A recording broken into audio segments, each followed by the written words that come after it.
Hello प्यारे बच्चों, welcome to एजुविला point channel.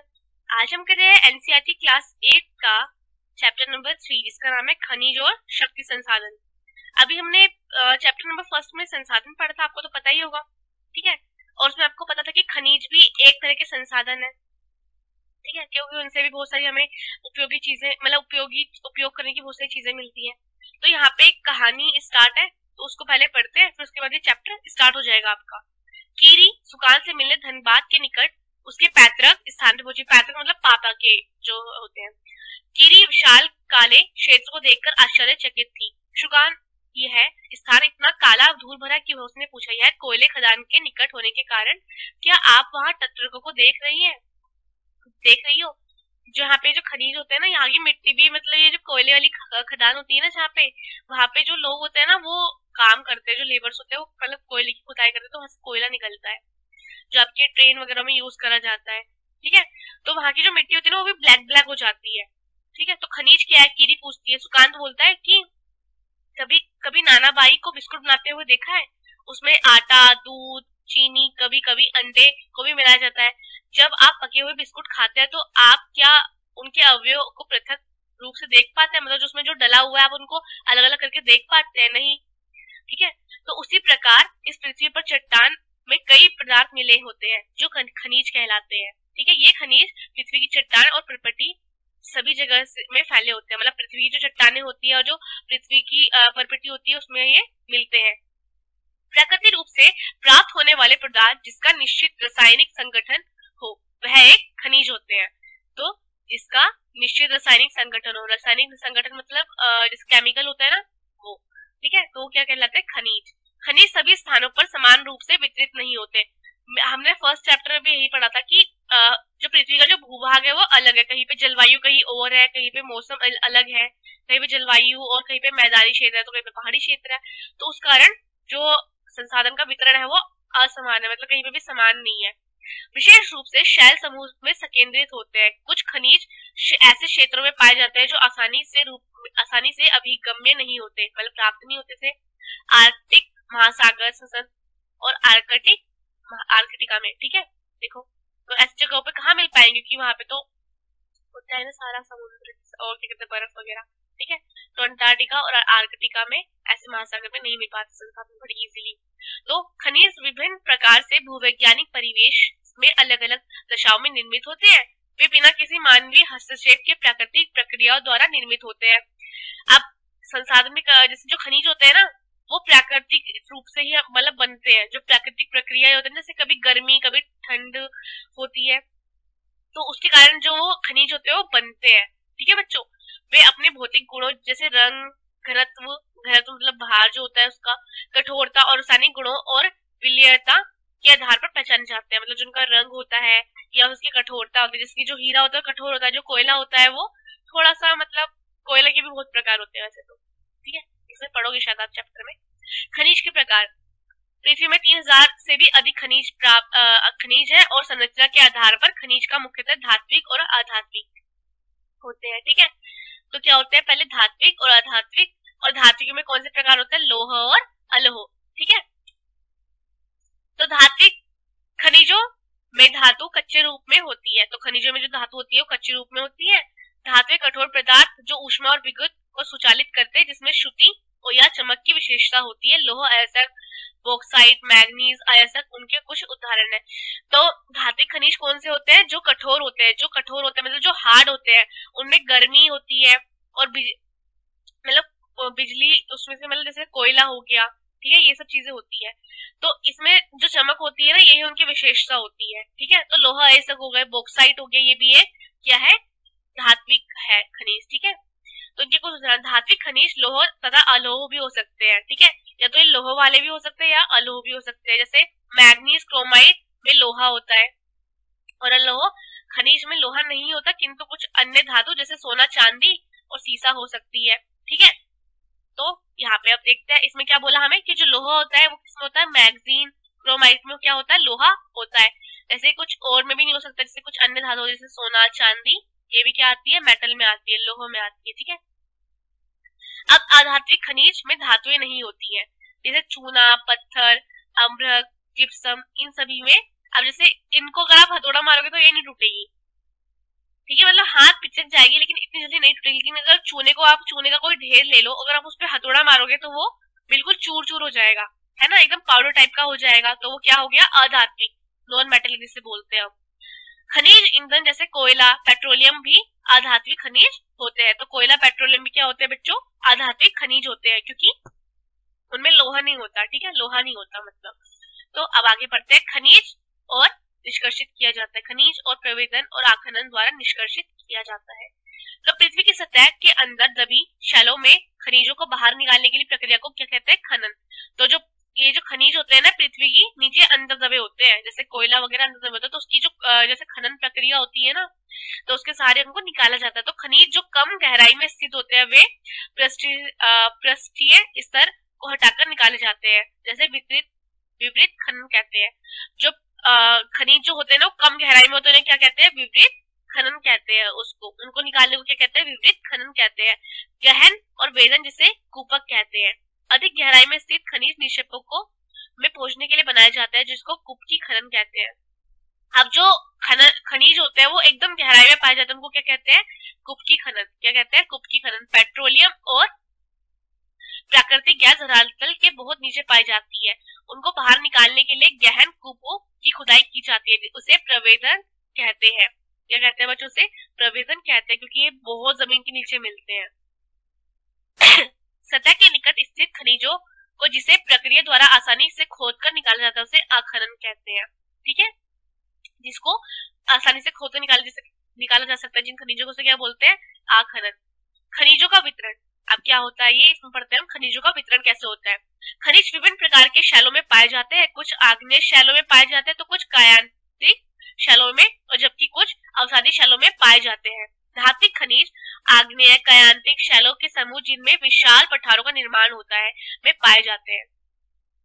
अब जो शैल होते हैं, जो खनिज होते हैं वो किसमें पाए जाते हैं, एक तो आग्नेय शैलों में और एक कायांतिक शैलों में पाए जाते हैं। ये क्या होते हैं बच्चों, और कुछ होते हैं अवसादी शैल। क्या होते हैं, कुछ अवसादी शैल। तो तीन शैलों के बारे में पढ़ रहे हो आप यहाँ पे, आग्नेय, कायांतिक और अवसादी शैल। तो जो धात्विक खनिज होते हैं ना वो आग्निक और कायांतिक शैलों में पाए जाते हैं, ठीक है, और इनका जो ये जो बनते हैं ना विशाल जो पठार होते हैं ना, पठार वहां पे बनते हैं, ठीक है।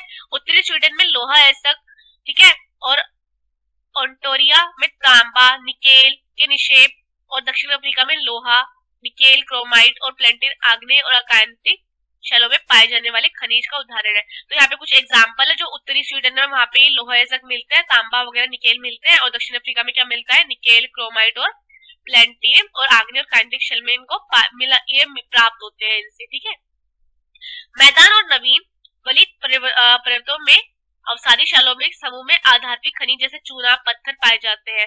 फ्रांस के क्राकेशस प्रदेश के चूना पत्थर निक्षेप, जॉर्जिया यूक्रेन में के मैग्नीज होता है ना एक, वो भी होता है, ठीक है। अल्जीरिया में फास्फेट और संसदत के कुछ उदाहरण खनिज ईंधन जैसे कोयला, पेट्रोलियम भी अवसादी स्तर में पाए जाते हैं। अब अवसादी शैलों में क्या क्या पाया जाता है बच्चों, जैसे ये फॉस्फेट, सनस्त्र, इसके कुछ एग्जाम्पल है, ठीक है, उदाहरण है। तो यहाँ पे देखो आपको ये मैप दिया गया है, जहाँ पे लोहा मिलता है, ये निशान है उसका ऐसे करके कुछ, ठीक है, ऐसे कुछ निशान है, और तांबा उसका ऐसे करके निशान। तो ये जो मैप है इसको एक बार देख लेना, ठीक है। अब क्या होता है एशिया, आपको पता है भारत एशिया में है, ठीक है, एशिया महाद्वीप में है। चीन और भारत के पास विशाल लोहा ऐसक निक्षेप है। यह महाद्वीप विश्व के आधे से टीन उत्पादन करता है। चीन, मलेशिया, इंडोनेशिया विश्व के अग्रणी टीन उत्पादक है। चीन सीसा, एनमिटी और टंगस्टन के उत्पादन में भी अग्रणी है। एशिया में मैग्नीज, बॉक्साइट, निकेल, जस्ता और तांबा के भी निक्षेप है। अब जो एशिया है ना, अब यहाँ पे महाद्वीपों के बारे में पढ़ा जाएगा, जैसे महाद्वीप में कौन कौन से महाद्वीप में हमको कौन कौन से शैल प्राप्त होते हैं। जैसे एशिया में भारत और चीन के पास क्या है, अयस्क जो है वो निक्षेप है, ठीक है। ये जो महाद्वीप यह महाद्वीप विश्व के आधे से अधिक टीन का उत्पादन कर रहा है। जो ये महाद्वीप है ना, एशिया महाद्वीप है ना, विश्व का आधा टीन उत्पादन यहीं से होता है, ठीक है। चीन और मलेशिया जो इंडोनेशिया है वो टीन के सबसे आगे, सबसे फर्स्ट नंबर पे उत्पादक है, सबसे आगे, मतलब जो बोलते हैं टॉप 5 टॉप 10। तो जो चीन, मलेशिया और इंडोनेशिया टॉप 3 अग्रणी टीन उत्पादकों के है, मतलब देश है ये। चीन और सीसा। चीन जो है वो सीसा, एंटीमनी और टंगस्टन के उत्पादन में भी आगे है। ठीक है, जो एशिया है वो मैग्नीज उगाता है, मतलब मैग्जीन है वहां पे, बॉक्साइट है, निकेल है, जस्ता है, ये सारी चीजें वहां पे है। अब यूरोप में क्या क्या मिलता है आप देखते हैं। यूरोप विश्व में लोहा अयस्क को अग्रणी उत्पादक है। सबसे आगे कौन सा है यूरोप, इसमें है लोहा अयस्क की जो उत्पादन होता है उसमें रूस, यूक्रेन, स्वीडन, लोहा, फ्रांस और लोहे अयस्क की विशाल निक्षेप वाले देश है। तो यहाँ पे जो ये लोहा है ना, ये बहुत अधिक मात्रा में मिलता है, जैसे तांबा, सीसा, जस्ता, मैग्नीज, निकेल खनिज के निक्षेप पूर्वी यूरोप और यूरोपीय रूस में पाए जाते हैं। ठीक है, पूर्वी यूरोप और यूरोपीय रूस में ये पाए जाते हैं। उत्तर अमेरिका में क्या क्या मिलता है हम यहाँ पे देख लेते हैं। उत्तर अमेरिका में खनिज निक्षेप 3 क्षेत्रों में अव्यवस्थित है। ग्रेट लेक उत्तर में, कनाडियन शील्ड प्रदेश और अल्पशियन प्रदेश पश्चिम के पर्वत श्रृंखलाएं, और लोहा अयस्क, निकेल, सोना, यूरेनियम, तांबा का खनन कनाडियन शील्ड प्रदेश में, कोयले का अपलेशियन प्रदेश में होता है। यहाँ पे बोल कर रहे हैं बच्चों, अब मैं बता दूं, यहाँ पे बोल रहा है कि जो ये अमेरिका है ना, उत्तरी अमेरिका, ठीक है, यहाँ पे जो है 3 क्षेत्रों में पाता गया है। किसको, एक तो कनाडियन, ठीक है, और एक अल्पियन प्रदेश और ग्रेट लेक में बांटा गया है। तो यहाँ पे ऐसी चीजें मिलती है जैसे तांबा, सोना, यूरेनियम वगैरह वगैरह। ठीक है, पश्चिमी कार्डिलेरा में तांबा, सीसा, जस्ता, सोना, चांदी के विशाल भंडार, निक्षेप मतलब भंडार है। ठीक है, दक्षिण अमेरिका में क्या क्या है आप देखते हैं। ब्राजील विश्व का उच्च कोटि लोहे अयस्क का सबसे बड़ा उत्पादन, जो ब्राजील है वो सबसे बड़ा उत्पादन है लोहे अयस्क का। चिली, पेरू तांबे का अग्रणी उत्पादन है। जो चिली और पेरू है ना, वहां पे तांबा बहुत अधिक मात्रा में मिलता है और सबसे आगे है पेरू और चिली इस मामले में। ब्राजील और बोलिविया विश्व में टीन के सबसे बड़े उत्पादक है। जो ब्राजील और बोलिविया है वहां पे टीन सबसे ज्यादा मात्रा में होता है। दक्षिण अमेरिका के पास सोना, चांदी, जस्ता, क्रोमियम, मैग्नीज, बॉक्साइट, अभ्रक और प्लेटिनियम और एस्बेस्टम और हीरे के विशाल निक्षेप भी है। तो यहाँ पे आपको पता, बच्चों आपको ये याद करना पड़ेगा कुछ चीजों में कि मतलब कौन कौन सी चीजें कहाँ कहाँ पे ज्यादा है। ठीक है, तो खनिज तेल वेनेजुला और अर्जेंटीना, चिली और पेरू, कोलंबिया में पाया जाता है। तो खनिज जो है वो, खनिज का तेल कहाँ पाया जाता है, वेनेजुला, अर्जेंटीना, चिली, पेरू और कोलंबिया में पाया जाता है। तो अफ्रीका में क्या पाया जाता है, अफ्रीका में खनिज संसाधन में धनी है। जो अफ्रीका है वो खनिज संसाधन में धनी है। यहाँ हीरा, सोना, चांदी, प्लेटिनियम का विश्व का सबसे बड़ा उत्पादन। जो अफ्रीका में क्या क्या पाया जाता है बच्चों, सबसे ज्यादा हीरा, सोना और प्लेटिनियम सबसे ज्यादा पाया जाता है दक्षिण अफ्रीका में। दक्षिण अफ्रीका, जिम्बाब्वे, जायरे विश्व के सोने का एक बड़ा भाग उत्पादित करते हैं। लोहा अयस्क, क्रोमियम, यूरेनियम, कोबाल्ट, बॉक्साइट दक्षिण अफ्रीका में पाए जाने वाले अन्य खनिज है। तेल नाइजीरिया, लीबिया और अंगोला में पाया जाता है। जो तेल है, खनिज का जो तेल है वो कहाँ पे पाया जाता है, नाइजीरिया, लीबिया और अंगोला में। ठीक है, ऑस्ट्रेलिया में क्या क्या पाया जाता है, ऑस्ट्रेलिया में पाया जाता है, ऑस्ट्रेलिया जो है वो विश्व का सबसे बड़ा उत्पादक है बॉक्साइट का।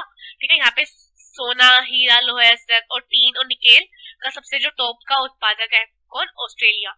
यहाँ तांबा, सीसा, मैग्नीज भी बहुत अधिक मात्रा में पाया जाता है, मतलब संपन्न है, मतलब बहुत अधिक भंडार है उसके पास, ऑस्ट्रेलिया के पास। अभी जो पश्चिमी ऑस्ट्रेलिया है वहां पे कारगुल्ली और कूलगार्डी क्षेत्रों में सोने का सबसे बड़ा निक्षेप है। तो वहां पे सोना जो है वो बहुत अधिक मात्रा में पाया जाता है। ठीक है, आर्कटिका में क्या पाया जाता है, अब देखते हैं। विभिन्न खनिज निक्षेप पूर्वानुमान को संभव है, क्योंकि यहाँ पे ना जो ये खनिजों को निकालना कोई आसान काम नहीं है बच्चों। ठीक है, विशाल के लिए, संभवतः विशाल के लिए आर्कटिक का भूविज्ञान पर्याप्त रूप से सुप्रसिद्ध है। ट्रांस आर्कटिक पर्वत में कोयले, पूर्वी आर्कटिका में प्रिंस चार्ल्स पर्वत के निकट लोहे के महत्वपूर्ण मात्रा में निक्षेप का पूर्वानुमान लगाया जाता है। और लोहा अयस्क, सोना, चांदी और तेल भी वाणिज्यिक मात्रा में उपलब्ध होता है यहाँ पे। और यहाँ पे ना जैसे खनिजों का, जैसे हम निकालते हैं खनिजों को बहुत अलग अलग क्षेत्रों से, बट यहाँ पे निकालना संभव नहीं होता। ठीक है, खनिजों का उपयोग, खनिजों का उपयोग कई उद्योगों में होता है, जैसे रत्नों के लिए प्रयोग किया जाता है। ठीक है, जैसे आपके सोना चांदी, आप उसकी जो गहने वगैरह पहनते हो, उन्हें आभूषण बनाने के लिए विभिन्न शैलियों में जड़ा जाता है। तांबा एक अन्य धातु है जिसका उपयोग सिक्के से लेकर पाइप और जो तारे बनाते हैं उसमें उपयोग किया जाता है, आपको तो पता ही होगा। कंप्यूटर होता है वो किससे बहुत सारी चीजों से बने, जैसे सिलिकॉन, क्वार्टर से प्राप्त होता है। ठीक है, एल्युमिनियम जिसे अयस्क, बॉक्साइट से प्राप्त किया जाता है। अब जो लोहा होता है ना वो भी आपको लिक्विड की फॉर्म में मिलता है, लेकिन जब वो बाद में आपको जब वो फिनिश गुड मतलब जो लास्ट का जो अंतिम उत्पादन होता है वो किस में होता है, हार्ड में होता है ना, लेकिन जो लोहा जो पाया जाता है ना असलियत में वो क्या होता है, तरल पदार्थ होता है उस टाइम, ठीक है। का ऑटोमोबाइल और हवाजहाज और बोतलबंदी उद्योग, भवन निर्माण और रसोई घर के बर्तन तक भी किया जाता है। किसका, खनिजों का जो उपयोग होता है। खनिजों का संरक्षण, जो अनवीकरणीय संसाधन है उनका जो कैसे आप संरक्षण करोगे ताकि वो बचे रहे और आपकी आगे आने पीढ़ी भी उसका उपयोग कर सके। तो खनिजों का निर्माण संचय में हजारों वर्ष लग जाते हैं, ठीक है, मैंने बताया था कि 500-600 वर्ष लग जाते हैं। मानवीय उपयोग की दर की तुलना में निर्माण की दर बहुत धीमी चलती है, क्योंकि आप तो इतने मतलब पॉपुलेशन तो देख रहे हो ना, पूरे वर्ल्ड में कितनी पॉपुलेशन है, ठीक है। तो खनन की प्रक्रिया में बर्बादी और घटना आवश्यक है। तो बच्चों आपके लिए यहाँ पे क्वेश्चन बनता है कि पूरे वर्ल्ड में कितनी जनसंख्या है, आप उसको कमेंट बॉक्स में कमेंट करना, ठीक है। तो खनन की प्रक्रिया जो है उसमें बर्बादी भी बहुत होती है, क्योंकि जो मिट्टी होती है वो भी खराब हो जाती है, उसमें बहुत सारी चीजें हो जाती है खनन की प्रक्रियाओं में भी, ठीक है। धातु का पुनर्चक्रण का एक अन्य तरीका है जिसमें खनिज संसाधनों को संरक्षित किया जा सकता है। तो अगर देखो जैसे आप उपयोग करते हो ना खनिजों को, वो तो बहुत अधिक मात्रा में करते हो, पर अगर वो जब बन रहे हैं ना तो वो बहुत धीमी तरह से बनते हैं। अगर आप ऐसी करते रहे तो वो खनिज भी खत्म हो जाएंगे एक टाइम पे। शक्ति संसाधन, यहाँ पे क्या है, सनी की माँ अपने दिन की शुरुआत गाइजर का बटन दबाने से करती है, गीजर का बटन दबाने से करती है, ठीक है। गाइजर लिखा है मतलब गीजर है इसमें। यह सनी का जागने से पहले उसके विद्यालय के लिए वर्दी इस्त्री करती है, उनके लिए ब्लेंडर में एक गिलास संतरे का जूस बनाती है। सनी क्या आपने स्नान कर लिया, आओ। यहाँ पे मतलब एक कहानी है, जो उसकी मम्मी है उसको मतलब सब तैयार करके जैसे आपकी मम्मी देती है, ठीक है। तो सनी जो है वो क्या कहते हैं लाइट वाइट को बंद करना भूल जाता है, तो उसकी मम्मी बोलती है कि मतलब शहरों में मतलब वो सोचती है, उसकी मम्मी मतलब सोचती है, ठीक है, बंद करते समय उसकी मम्मी सोचती है कि जो शहरों का जीवन है वो कितना आरामदायक है, ठीक है। लेकिन जो बिजली की खपत है ना वो दिन ब दिन बढ़ती रह रही है, पर जो मांग है वो बढ़ती रह रही है, लेकिन जो उसकी पूर्ति है वो कम हो रही है। क्योंकि अगर पॉपुलेशन इतनी है, इतनी ज्यादा जनसंख्या है, ठीक है, अगर जब मांग ही बढ़ती रहेगी उसकी पूर्ति नहीं होगी तो क्या हो जाएगा, उसके दाम बढ़ जाएंगे, ठीक है। जैसे पेट्रोल और डीजल में भी होता है, मतलब उसकी जो मांग है वो इतनी बढ़ जाती है, लेकिन जो पूर्ति है वो बहुत कम धीमी रफ्तार से होती है, ठीक है। तो शक्ति अथवा ऊर्जा हमारे जीवन में बहुत महत्वपूर्ण भूमिका निभाते हैं। जो शक्ति और ऊर्जा हमारे जीवन में बहुत महत्वपूर्ण भूमिका निभाते हैं। कृषि, परिवहन, संचार और प्रतिरक्षा के लिए भी शक्ति का आवश्यकता होती है। जैसे कृषि में आपके ट्रैक्टर जो होते हैं, आपके जो ट्यूबवेल्स होते हैं, उनमें भी ऊर्जा की जरूरत पड़ती है, ठीक है। ऊर्जा संसाधनों को विस्तृत रूप से परंपरागत और गैर परंपरागत संसाधनों में वर्गीकृत किया गया है। कौन कौन से संसाधन होते हैं, परंपरागत और गैर परंपरागत। अब परंपरागत देखते हैं हम। ऊर्जा के परंपरागत सोर्स वे स्रोत होते हैं जो लंबे समय तक सामान्य रूप से उपयोग में किए जा रहे हैं, लेकिन ईंधन और जीवाश्म के परंपरागत ऊर्जा के दो मुख्य स्रोत है। अब इसके भी दो पार्ट है, एक तो ईंधन हो गया और एक देखते हैं दूसरा कौन सा है, और कोयला।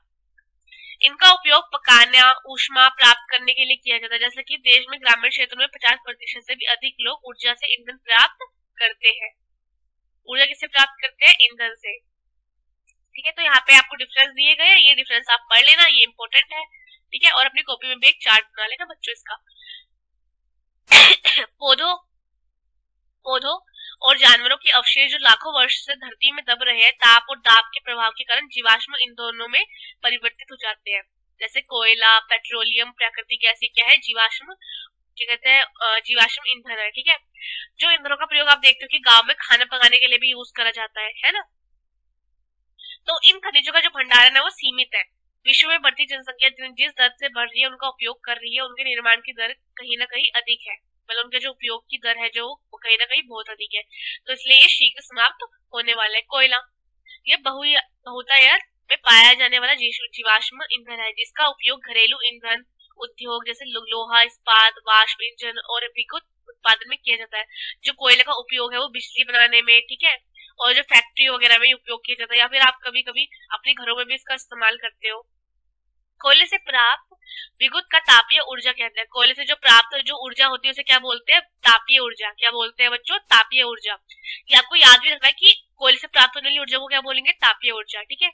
कोयला जिसका हम आज उपयोग कर रहे हैं वह लाखों वर्ष पूर्व विशाल फर्न दलदल के पृथ्वी की परतों में दबने से हुआ है।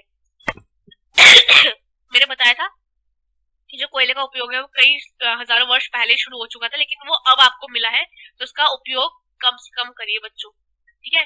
अंतर्हीनता धूप के रूप में इसे जाना जाता है, इसलिए इसे अंतर्हित धूप के रूप में जाना जाता है। विश्व में अग्रणी कोयला उत्पादन देश चीन, संयुक्त राज्य अमेरिका, जर्मनी, रूस, दक्षिण अफ्रीका, फ्रांस, भारत के जैसे कोयला उत्पादन क्षेत्र रानीगंज, पश्चिम बंगाल और झरिया धनबाद के बकौर झारखंड में है।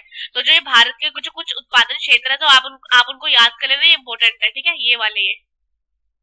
अब पेट्रोलियम, जिससे आपकी कार चलती है, वो क्या क्या साइकिल, तेल जो आपकी साइकिल को चरमराने से रोकता है।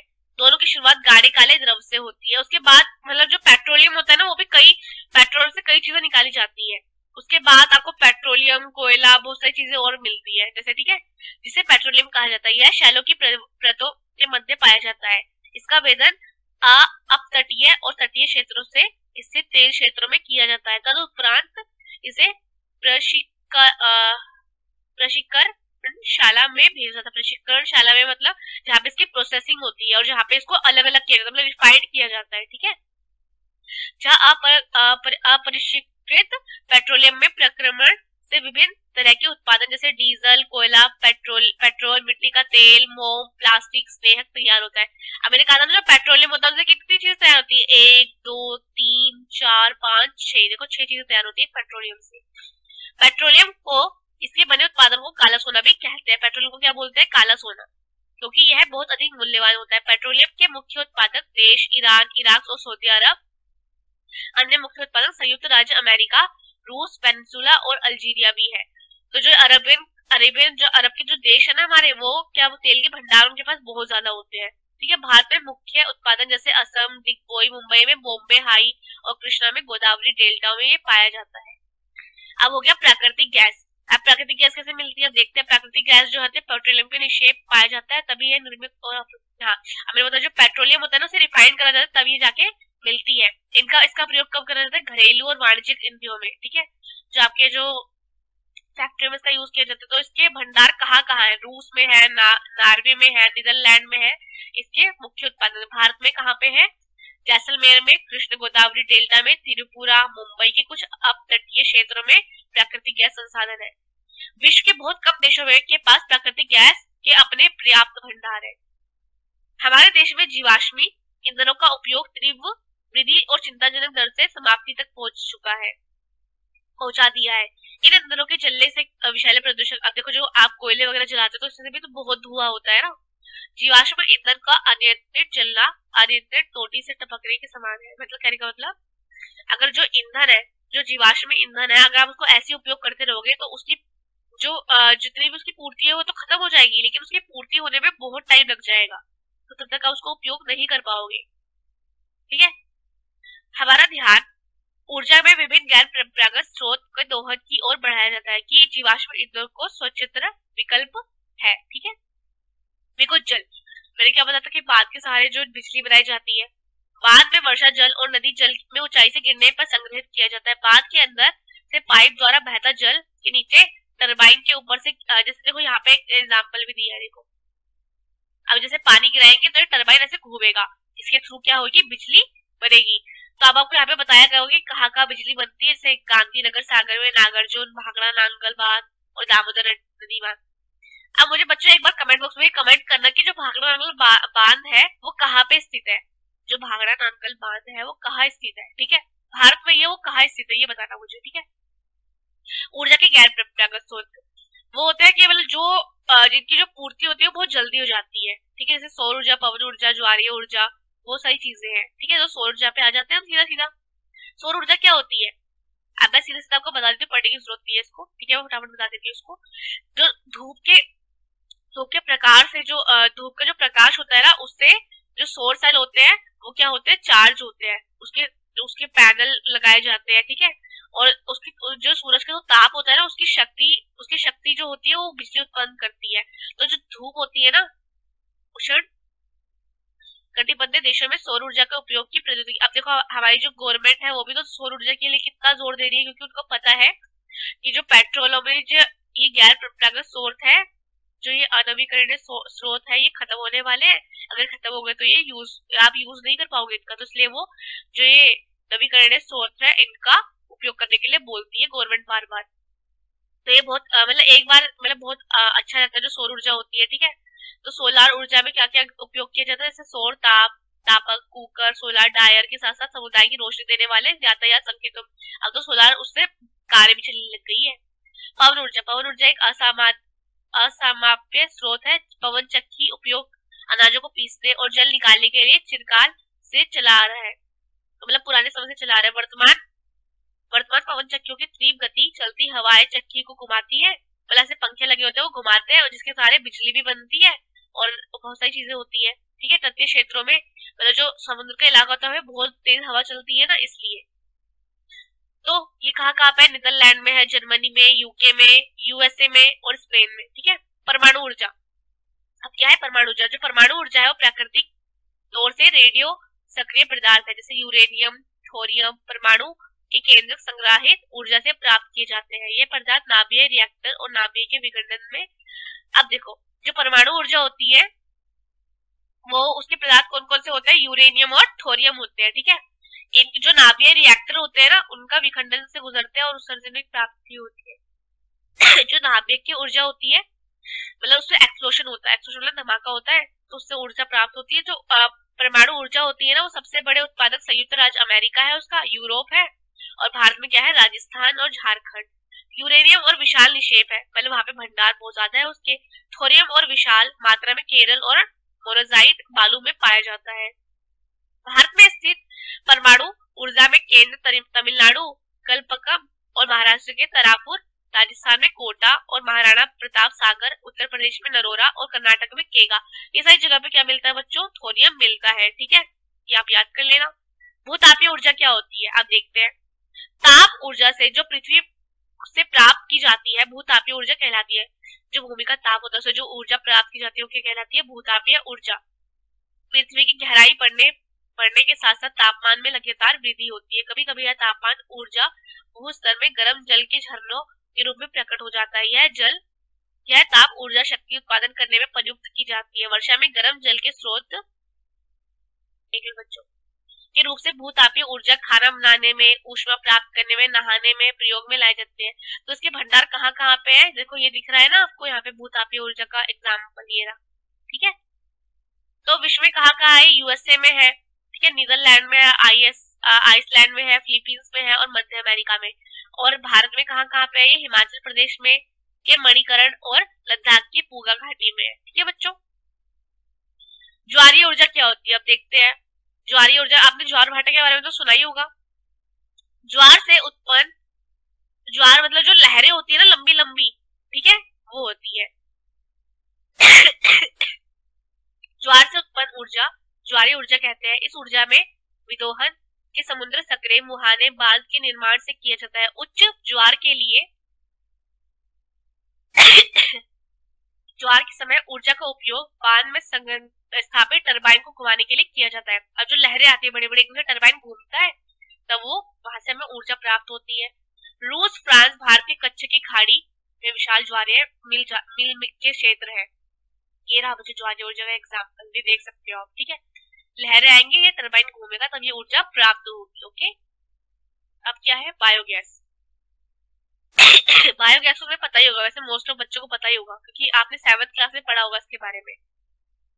जैविक और अपशिष्ट, जैसे मृत पौधे, जंतु का अवशेषण, मतलब जो गोबर वगैरह होता है, पशु का गोबर, रसोई, ठीक है, रसोई के अपशिष्ट जैसे चाय की पत्ती या छिलके होते हैं, आलू और सब्जियों के छिलके वगैरह, गैसीय ईंधन में बदला जाता है, तो इसे बायोगैस कहते हैं।